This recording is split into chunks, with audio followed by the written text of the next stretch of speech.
Everyone, कैसे हो आप सब। स्वागत है आपका अपने चैनल टीचिंग विद बानी में।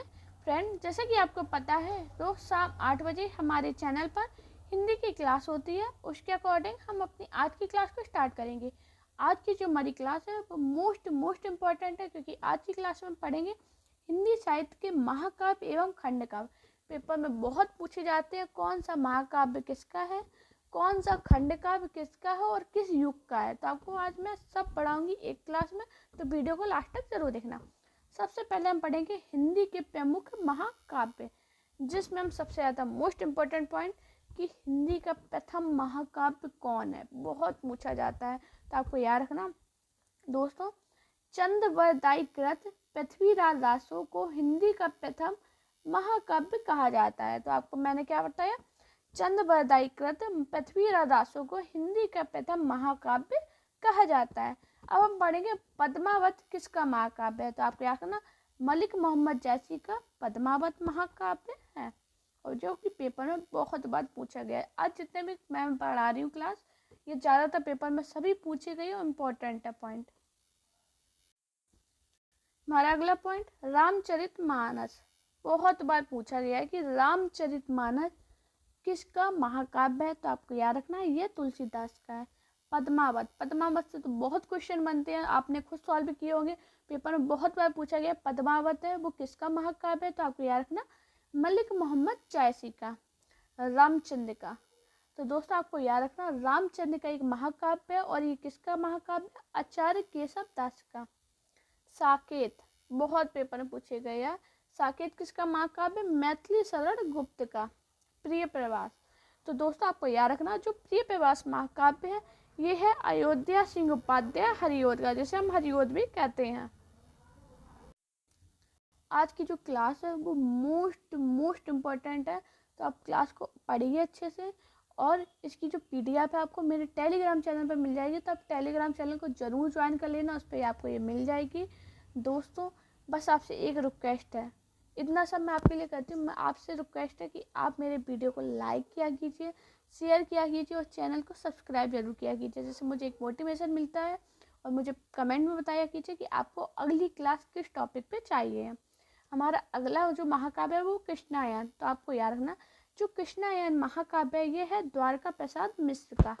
कामायनी बहुत पूछा जाने वाला इम्पोर्टेंट, तो आपको याद रखना कामायनी किसका है, जयशंकर प्रसाद का। अच्छा दोस्तों, जयशंकर प्रसाद की मैंने पूरा जीवन परिचय पढ़ाया है, तो आप वो क्लास को जरूर देखिए, बहुत इंपॉर्टेंट है। तुलसीदास का भी मैंने संपूर्ण जीवन परिचय पढ़ाया है, जिसमें तुलसीदास से जितने भी क्वेश्चन बनते तो मैंने एक क्लास में बताए हैं। अगर आपने वो क्लास पढ़ ली तो फिर आपको कहीं क्लास नहीं पढ़नी, मैं आपको इतनी गारंटी दे सकती हूँ। हमारा अगला महाकाव्य उर्वशी, पेपर में पूछा गया था उर्वशी महाकाव्य किसका है। तो आपको याद रखना ये है रामधारी सिंह दिनकर का। एकलव्य, दोस्तों आपको याद रखना जो एकलव्य महाकाव्य है ये है राम कुमार वर्मा का।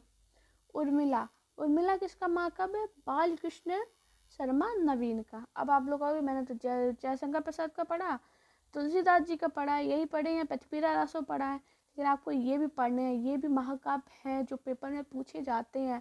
एग्जामिनर को भी पता है कि आप रामायण याद करके आओगे, आप रामचरितमानस याद करके आओगे, वो नहीं पूछता है, वो और अलग क्वेश्चन बनाता है। ऐसे क्वेश्चन बनाता है जो आपने नहीं पढ़े होते हैं, क्योंकि हम लोग क्या होता है जो इजी लगते बार बार रिपीट हो रहे वही एक दो पढ़ रखे हैं। अब पेपर में तो उसने अब दिया महाकाव्य हम पूछेंगे तो वो अलग ही पूछेगा, ये नहीं पूछेगा। तो सभी महाकाव्य को पढ़िए, मैं जितने भी बता रही हूँ। अगर आपने इतने महाकाव्य याद कर लिए तो आपको कोई भी याद नहीं करना पड़ेगा, और आपका एक नंबर फाइनल हो जाएगा कि हाँ मेरा अगर महाकाव्य से क्वेश्चन आया तो मेरा गलत नहीं जाएगा। तो क्लास को बहुत ध्यान से पढ़िएगा। हमारा अगला है विक्रमादित्य नूरजहां। ये महाकाव्य किसका है, गुरु भक्त सिंह का। सिद्धार्थ बर्धमान, ये पेपर में पूछे गए थे कि सिद्धार्थ बर्धमान महाकाव्य किसके हैं, अनूप शर्मा के। पार्वती, पार्वती महाकाव्य किसका है, रामानंद तिवारी का। हमारा अगला महाकाव्य तारक वध। तो दोस्तों आपको याद रखना जो तारक वध महाकाव्य है वो है गिरिराज दत्त शुक्ला गिरीश का। ऑप्शन में गिरीश भी दिया जाए तो आपको याद रखना ये गिरिराज दत्त शुक्ला ही हैं। पेपर में इतने ही महाकाव्य पूछे जाते हैं, मैंने आपको ज़्यादा नहीं बताए हैं। 15 महाकाव्य आपने याद कर लिए, आपका 1 नंबर फाइनल हो जाएगा। अब हम पढ़ेंगे खंड काव्य को। दोस्तों, खंड काव्य पढ़ने से पहले मैं आपसे एक बात करना चाहती हूँ। अगर आपको ऐसी कोई प्रॉब्लम होती है कि जैसे आपको कोई टॉपिक पढ़ना है, आपको नहीं समझ में आ रहा, तो आप मुझे कमेंट कर दिया कीजिए कि मैम ये टॉपिक मुझे पढ़ा दीजिए, जिससे मैं आपका वो टॉपिक कंप्लीट करा दूँगी। तो आपके एग्ज़ाम का टाइम में आपको 10 मिनट में मैं आपको वो टॉपिक कंप्लीट करा दूँगी, ये मैं गारंटी देती हूँ। साथ में अगर आप मुझे नहीं कर पाते हो कमेंट, तो आप मेरे टेलीग्राम चैनल पे या इंस्टाग्राम पे मुझे कमेंट कर दिया कीजिए, मैसेज किया कीजिए कि मैम ये टॉपिक मेरा कंप्लीट करा दीजिए, मैं आपको करा दूँगी। तो आप मुझे टेलीग्राम इंस्टाग्राम दोनों पे मुझे फॉलो कर लीजिए। अब हम पढ़ेंगे आदिकाल में रचित खंड काव्य। पेपर में बहुत पूछे गए हैं, हम ये भूल जाते हैं और ये पेपर में ऐसे ही क्वेश्चन पढ़ते हैं। तो पेपर में पूछा गया था संदेश राशक है, ये किसका खंड काव्य है? तो आपको याद रखना है ये अब्दुल रहमान कृत संदेश राशक इनका खंड काव्य है, और ये कब का है? आदिकाल में रचित है। हमारा अगला है बीसल देव रासो। तो दोस्तों आपको याद रखना, बीसल देव रासो का आपको ये तो याद होगा ये खंड काव्य नरपति नल्ला का है, लेकिन आपको ये नहीं पता ये कौन से युग का काल का है। तो आपको याद रखना ये आदिकाल का है। पेपर में बहुत पूछा गया, मोस्ट इंपॉर्टेंट पॉइंट है कि बीसल देव रासो किसका खंड काव्य है? नरपति नल्ला का। और संदेश रासक किसका है? अब्दुल रहमान का। धूलिबत फाग, ये पेपर में पूछा गया है, धूलिबत फाग किसका खंड काव्य है? जिन धर्म सूर्य का। अब हम पढ़ेंगे भक्ति काल में रचित खंड काव्य, जो पेपर में बहुत बनते क्वेश्चन की भक्ति काल के रचित खंड काव्य कौन से है। तो आप सबसे पहले हम पढ़ेंगे सुदामा चरित। तो सुदामा चरित खंड काव्य किसका है? नरोत्तम दास का। भंवर गीत, रुक्मणी मंगल, पेपर में पढ़े होंगे, अगर आप प्रीवियस से लगाते हो तो आपको इन क्वेश्चन का सामना जरूर हुआ होगा। तो आपको याद रखना भंवर गीत, रुक्मणी मंगल जो खंड काव्य है ये है नंददास के। अब आएगा पार्वती मंगल, जानकी मंगल। तो आपने ये मैंने तुलसीदास के जीवन परिचय में पढ़ा है, मॉक टेस्ट में भी कराया। तो आपको याद रखना जो पार्वती मंगल जानकी मंगल खंड काव्य ये है तुलसीदास जी का। अब हम पढ़ेंगे रीति काल में रचित खंड काव्य। तो इसमें पढ़ेंगे पद्माकर विरचित हिम्मत बहादुर वृद्धावली आधुनिक काल में के खंड काव्य है, और ये है किसके? भारतेंदु युग के। अब हमारा इम्पोर्टेंट पॉइंट श्रीधर पाठक, बहुत बार पूछा गया कि श्रीधर पाठक का खंड काव्य कौन सा है जो रीति काल में रचित है। तो आपको याद रखना एकांतवासी योग, पेपर में बहुत बार पूछा गया एकांतवासी योग किसका है। तो आपको याद रखना श्रीधर पाठक का। और एक बार ऐसे भी क्वेश्चन बना कि श्रीधर पाठक का रीति काल में रचित खंड काव्य कौन सा है। तो आपको याद रखना एकांतवासी योग। हमारा है जगन्नाथ दास का अगला खंड काव्य कौन सा है? रत्नाकर का हरिश्चंद्र। बहुत बार पूछा गया इंपॉर्टेंट पॉइंट, ये दोनों इंपॉर्टेंट आपको याद रखने हैं। अब हम पढ़ेंगे द्विवेदी युग में रचित खंड काव्य, जिसमें कौन से सबसे पहले पढ़ेंगे मैथिली सरोवर गुप्त के। तो कौन सा है? रंग में भंग, जयद्रथ वध, नल दमयंती, शकुंतला, किसान अनाथ। ये सभी खंड का पेपर में पूछे गए हैं, ये किसके हैं? तो आपको याद रखना ये है मैथिली शरण गुप्त के, जिसमें रंग में भंग बहुत बार पूछा गया है, जयद्रथ वध भी पूछा गया है, शकुंतला भी पूछा गया।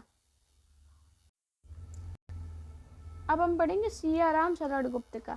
तो आपको याद रखना मौर्य विजय, मौर्य विजय खंड का भी किसका है? तो आपको याद रखना ये है सियाराम शरण गुप्त का।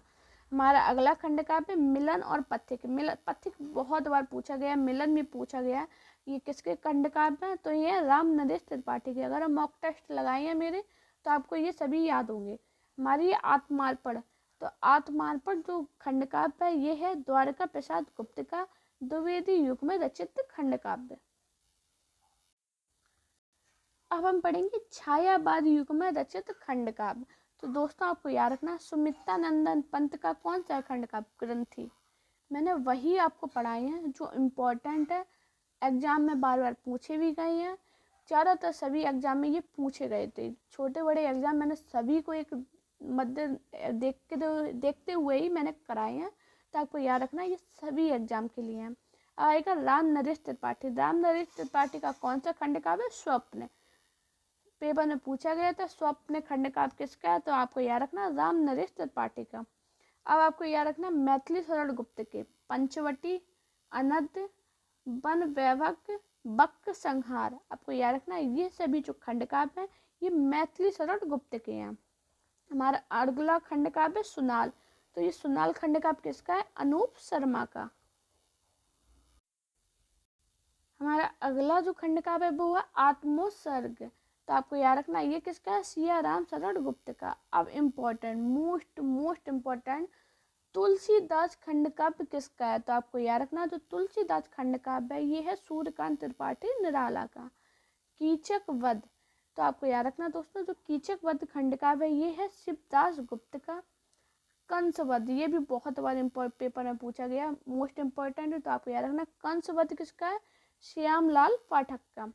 अभिमन्यु वध, ये भी मैंने आपको मॉक टेस्ट में कराया था, आपको याद रखना अभिमन्यु वध किसका है? रामचंद्र शुक्ल का। प्रवीण प्रताप किसका है? गोकुल चंद्र शर्मा का। दोस्तों अब हम पढ़ेंगे छायावादोत्तर युग में विरचित खंड काव्य, जिसमें हम पढ़ेंगे नाहुस, करविला, नकुल, हिंडवा। तो आपको याद रखना ये जितने भी खंड काव्य हैं ये हैं मैथिली शरण गुप्त के। हमारा अगला और इम्पोर्टेंट, काफ़ी बार पेपर में पूछा गया, परिणाम पर किसका खंड काव्य? बाल कृष्ण नवीन का। कुणाल, ये तो बहुत बार पूछा गया, मोस्ट इम्पोर्टेंट है, तो आपको याद रखना कुणाल खंड काव्य किसका है? सोहन लाल द्विवेदी का। कुरुक्षेत्र, ये भी बहुत इंपॉर्टेंट है, पेपर में बहुत बार पूछा गया है, तो आपको याद रखना जो कुरुक्षेत्र खंड काव्य है ये है रामधारी सिंह दिनकर का। जय हनुमान किसका है? श्याम नारायण पांडे का। ये भी इम्पोर्टेंट है, ये समझ लो ये जितने भी हैं ये सभी इम्पोर्टेंट ही हैं। हमारा अगला खंड काव्य कैंते कथा, तो आपको याद रखना ये किसका है? उदय शंकर भट्ट का। चंदेरी का जौहर, मोस्ट इम्पोर्टेंट है, काफ़ी बार मॉक टेस्ट में कराया। चंदेरी का जौहर किसका है? आनंद मिश्रा का। प्रयाण किसका है? गिरिजा दत्त शुक्ला या ग्रीश का। कदम कदम बढ़ाए जा, मोस्ट इम्पोर्टेंट, पेपर में काफ़ी बार पूछा गया, कदम कदम बढ़ाए जा खंड काव्य किसका है? तो किसका है? गोपाल प्रसाद व्यास का। भोजराज किसका है खंड काव्य? डॉक्टर रुसाल का। संशय की एक रात, मोस्ट इम्पोर्टेंट, आपको याद रखना संशय की एक रात खंड काव्य किसका है? नरेश मेहता का। दोस्तों अगर आपको मेरी वीडियो पसंद आए तो वीडियो को लाइक, चैनल को सब्सक्राइब, अपने दोस्तों के साथ वीडियो को शेयर कीजिए। साथ में आप मेरा टेलीग्राम अकाउंट टीचिंग विद वानी को जरूर ज्वाइन कर लेना, जिस पे आपको ये PDF मिल जाएगी। आप टेलीग्राम अकाउंट के साथ साथ मुझे इंस्टाग्राम अकाउंट पर भी फॉलो कर सकते हैं। मेरा इंस्टाग्राम अकाउंट है वानी शर्मा ऑफिशियल। दोस्तों अपना प्यार और सपोर्ट चैनल पर चिपकर बनाए रखिए। Thank you guys watching this video.